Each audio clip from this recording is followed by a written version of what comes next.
Good afternoon students. मैं doctor Sanjeet Machra. आज हम बात करेंगे सुभाष चंद्र बोस पे, सुभाष चंद्र बोस के जीवन या लाइफ के बारे में। जैसा कि हमें पता है, सुभाष चंद्र बोस भारतीय राजनीति के अंदर या भारतीय राष्ट्रीय आंदोलन में बहुत ही महत्वपूर्ण व्यक्ति रहे हैं। सुभाष चंद्र बोस की अगर बात करें तो इनका जन्म 1897 में हुआ और इनकी मृत्यु 1945 ईस्वी में हुई। यानी कि 1897 से 1945 ईस्वी का काल सुभाष चंद्र बोस जी का रहा। सुभाष चंद्र बोस जी के बारे में ये कहा जाता है कि वो एक ऐसे महान व्यक्ति या एक ऐसे कर्मयोगी व्यक्ति थे जिन्होंने जन्म तो उड़ीसा में लिया, लेकिन अपने कार्य, कर्म और बल बुद्धि के आधार पर कहीं ना कहीं पूरे विश्व में भारत का नाम रोशन किया, पूरे विश्व में अपनी छाप छोड़ी और अंग्रेजी प्रशासन की नींद आराम करने वाले प्रमुख व्यक्तियों के अंतर्गत रहे। उनके जीवन परिचय में अगर बात करें तो 23 जनवरी 1897 को सुभाष चंद्र बोस का जन्म कहाँ? कटक में हुआ। 1897 को कटक में हुआ, जो कि एक बंगाली हिंदू परिवार से संबंधित रखते थे।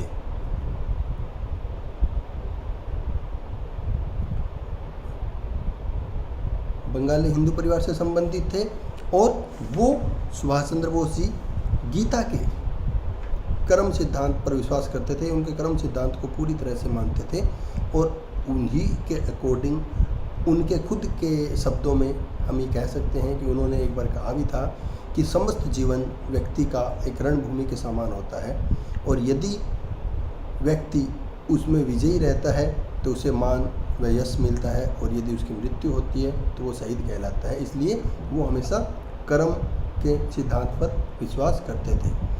उनकी जो एजुकेशन है, शिक्षा है, प्रारंभिक शिक्षा उनकी कटक में ही प्रोटेस्टेंट यूरोपियन स्कूल में हुई। लेकिन प्रोटेस्टेंट यूरोपियन स्कूल में कुछ समय तक वहाँ पे स्टडी करने के बाद, जहाँ पर यूरोपीय बच्चे पढ़ते थे, उन बच्चों का भेदभाव भारतीय बच्चों के प्रति काफ़ी नस्लवादी था, काफ़ी खराब व्यवहार था और जिसकी वजह से वो भारतीयों को नेटिव शब्द का यूज करते थे, नेटिव कहते थे।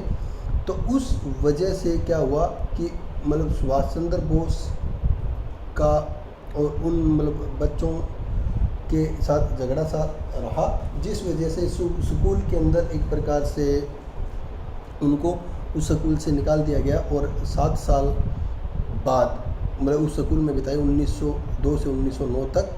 और उसके बाद 12 वर्ष की आयु में सुभाष चंद्र बोस कटक के ही दूसरे स्कूल रेवनसा कॉलेजिएट स्कूल के अंदर उन्होंने दाखिला लिया, चले गए। वहाँ से उन्होंने अपनी मैट्रिकुलेशन की शिक्षा पूरी की। वहाँ से मैट्रिकुलेशन की शिक्षा पूरी करने के बाद 10वीं की कक्षा करने के बाद फिलोसफी के अंदर दर्शन शास्त्र में ऑनर्स की डिग्री हासिल की और दर्शन शास्त्र में बीए की डिग्री ऑनर्स से हासिल की, जो कि उन्होंने कलकत्ता के प्रेसिडेंसी कॉलेज में वहाँ पर उन्होंने एडमिशन लिया। लेकिन प्रेसिडेंसी कॉलेज के अंदर भी एक प्रोफेसर, एक इतिहास के शिक्षक E.F. ओटेन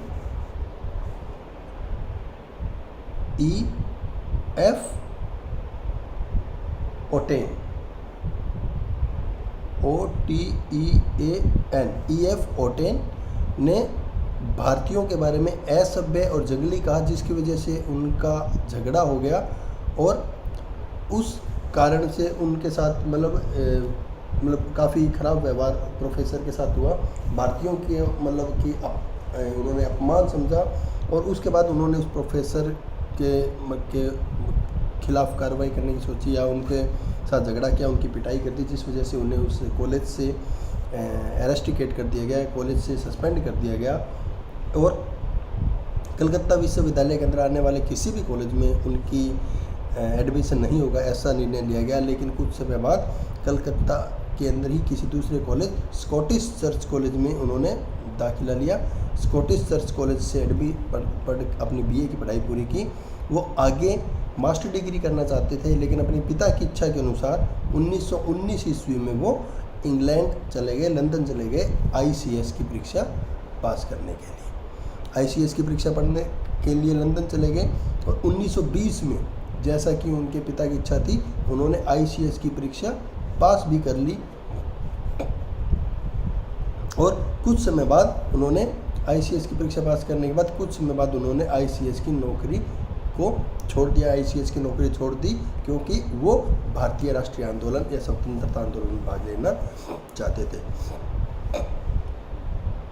भारत में 1920 में नौकरी छोड़ने के बाद जब वो भारत वापस आए, तो भारत वापस आने के बाद उस समय भारत में असहयोग आंदोलन चल रहा था महात्मा गांधी की नेतृत्व में। तो भारत वापस आने के बाद 1921 में वो महात्मा गांधी जी से मिले। 1921 में उनकी मुलाकात महात्मा गांधी जी से हुई। महात्मा गांधी जी से मुलाकात करने के बाद गांधी जी के आग्रह पर जब वो राष्ट्रीय आंदोलन से जुड़े, तो वो राष्ट्रीय कॉलेज में प्राचार्य पद पर कार्य करने के लिए भी सहमत हुए, क्योंकि राष्ट्रीय कॉलेज में रहते हुए वो राष्ट्रीय आंदोलन में भाग ले सकते थे। महात्मा गांधी जी के आग्रह पर वो चित्तरंजन दास बसु जी से मिले और चित्तरंजन दास बसु जी से मिलने के ऊपर चित्तरंजन दास बसु जी को उन्होंने अपना गुरु स्वीकार किया और चित्तरंजन दास बसु के विचारों और से काफ़ी प्रभावित होकर के उन्हें अपने गुरु बनाया, उन्हें अपना गुरु स्वीकार किया। 1921 में पहली बार कांग्रेस के कलकत्ता अधिवेशन में वो शामिल हुए। 1921 में पहली बार कांग्रेस के कलकत्ता अधिवेशन में शामिल हुए, फर्स्ट टाइम, और कांग्रेस के वरिष्ठ नेताओं से उनकी मुलाकात हुई। इस बैठक में सुभाष चंद्र ने भी भाग लिया और इस बैठक में प्रिंस ऑफ वेल्स के भारत आने का जो प्रोग्राम था उसका विरोध करने के ऊपर एक चर्चा हो रही थी और उनका विरोध किस प्रकार किया जाए उसके ऊपर चर्चा हो रही थी और उनके विरोध चर्चा हो रही थी और विरोध करने की जो प्रक्रिया चल रही थी, उसी के तहत 1921 को सुभाष चंद्र बोस जी और उनके साथी को गिरफ्तार करके प्रेसिडेंसी जेल में भेज दिया गया। प्रेसिडेंसी जेल के अंदर उन्हें डाल दिया गया और जिस वजह से वो उसके बाद जेल से रिहा होने के बाद गांधी जी के असहयोग आंदोलन, यहाँ पे करेक्शन है, गांधी जी के असहयोग आंदोलन वापस लेने के निर्णय पर सुभाष चंद्र बोस जी को काफ़ी दुख हुआ और उन्होंने उस निर्णय की आलोचना भी की। उनके अनुसार उन्होंने कहा कि जिस समय जनता का उत्साह अपने चरम पर था, उस समय पीछे हटने का आदेश देना किसी भी राष्ट्रीय विपत्ति से, राष्ट्रीय आपदा से कम नहीं है। कहने का मतलब है कि गांधी जी के असहयोग आंदोलन वापस लेने से वो खुश नहीं थे। उसके बाद उन्होंने और जवाहरलाल और अन्य साथियों के साथ मिलकर के एक अन्य राजनीतिक पार्टी स्वराज्य दल का निर्माण किया, कांग्रेस से अलग। और स्वराज्य दल में जवाहरलाल नेहरू और सुभाष चंद्र बोस जी को एक अहम स्थान प्राप्त हुआ, अहम पद प्राप्त हुआ। 1929 ईस्वी में जब साइमन कमीशन कोलकाता पहुंचा तो उसके विरोध में आंदोलन करने की योजना बनाई। उसका विरोध करने में प्लान बनाना या उसके विरोध में आंदोलन करने में योजना बनाने में महत्वपूर्ण भूमिका निभाई।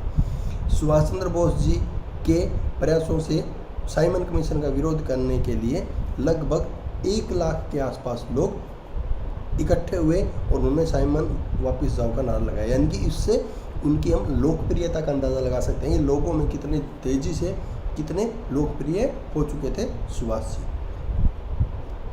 उसके बाद उसी समय भारत सचिव ब्रिकेनहेड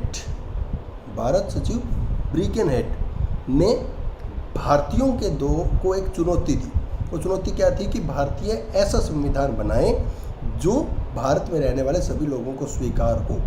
उस चुनौती को भारत के लोगों ने स्वीकार किया और एक कमेटी बनाई गई। उस कमेटी के सदस्य मेंबर थे सुभाष चंद्र बोस जी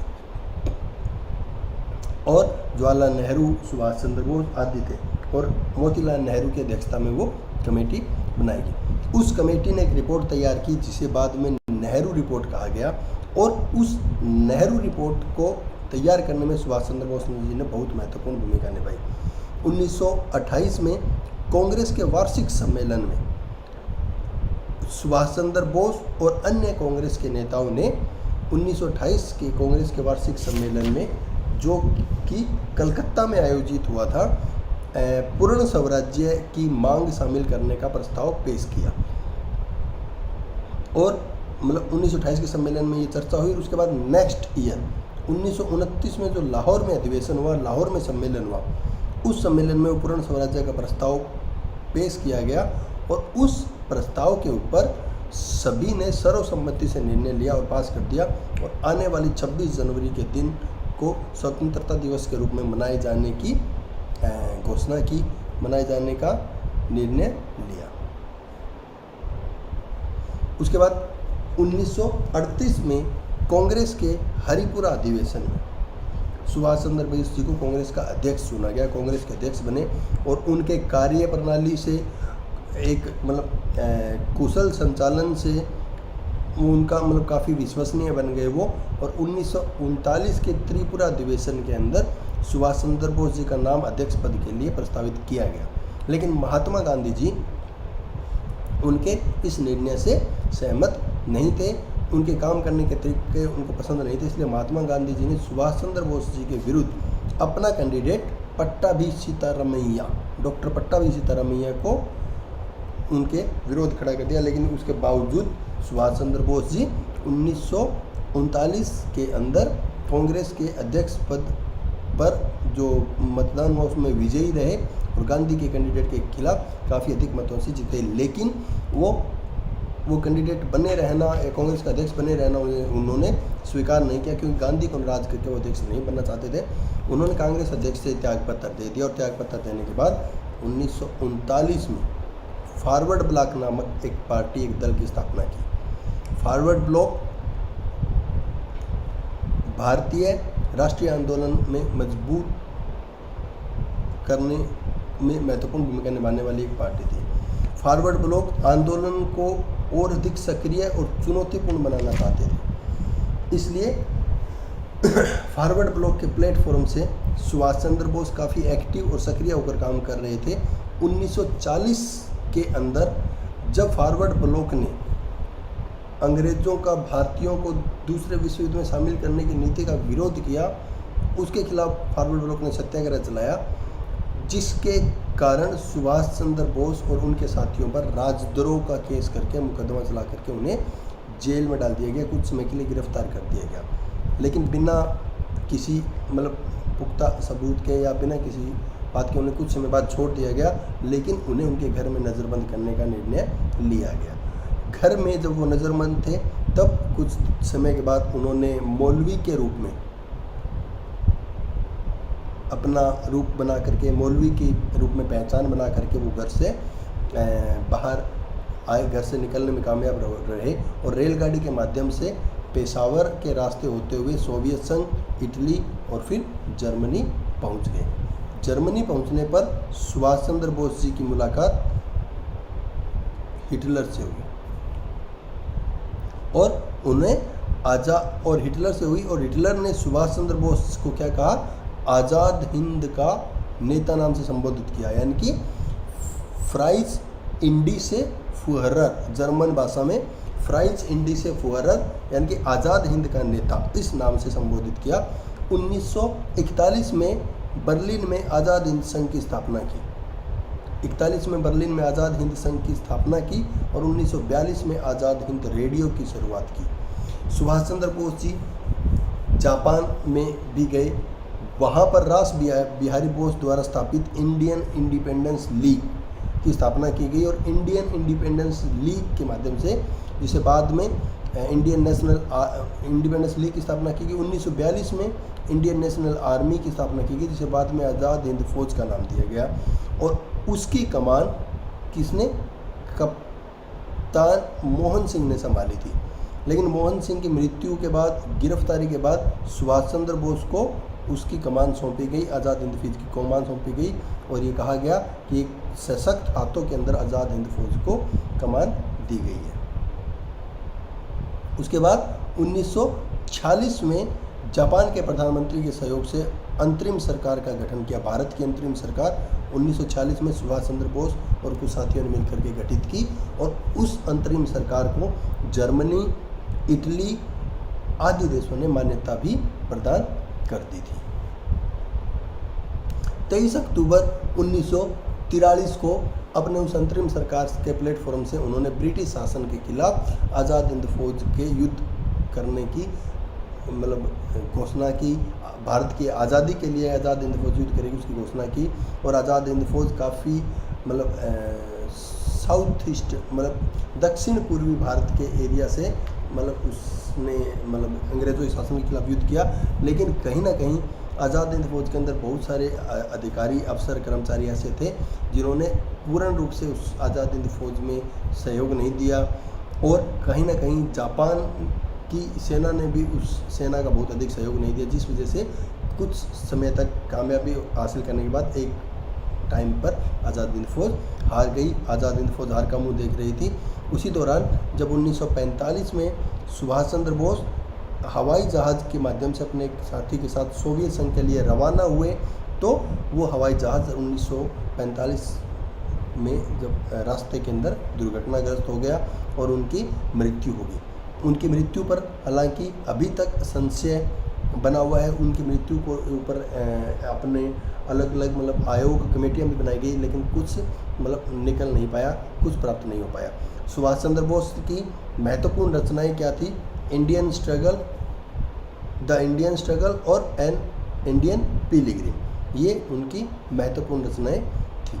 तो ओवरऑल जो हम सुभाष चंद्र बोस जी के बारे में जो जान पड़ा है उस हिसाब से हम कह सकते हैं कि वो भारत के महान शख्सियत, महान नेताओं में से एक थे और उन्होंने भारत के राष्ट्रीय आंदोलन में लोगों को एकजुट करने में, राष्ट्रीय आंदोलन को मजबूत करने में सहयोग दिया। उनका एक प्रसिद्ध नारा भी रहा है, तुम मुझे खून दो मैं तुम्हें आज़ादी दूंगा। धन्यवाद, थैंक यू। नेक्स्ट लेक्चर में हम बात करेंगे सुभाष चंद्र बोस जी के राजनीतिक विचारों पर। तब तक के लिए शुभकामनाएं।